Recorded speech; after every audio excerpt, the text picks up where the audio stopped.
Heidecker Wheat Lake Company recently had an incident involving a pole unintentionally being released from the pole claws of a digger and falling.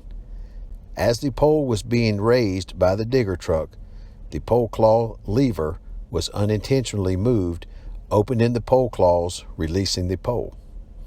This video will show a different style of digger controls and how they are positioned. The old ones had a trigger where you could lift up before you could move it. This one, you can just hit your elbow, and when you go this way with it, you can see that you're opening the claws, okay? See that? This way, you're closing the claws.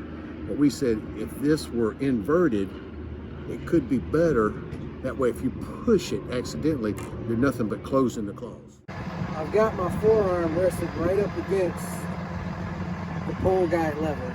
So if I'm looking up, not really paying attention to where my forearm is, I can easily bump that and open it.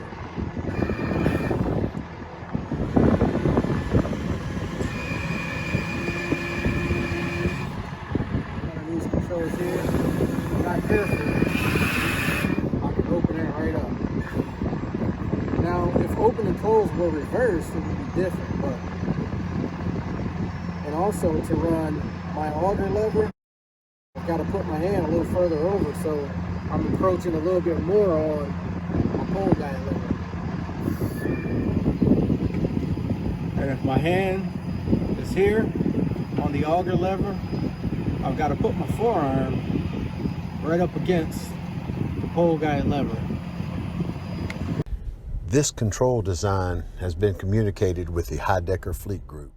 Please be aware of the positioning of these controls when operating this style of digger controls in the field. Thank you.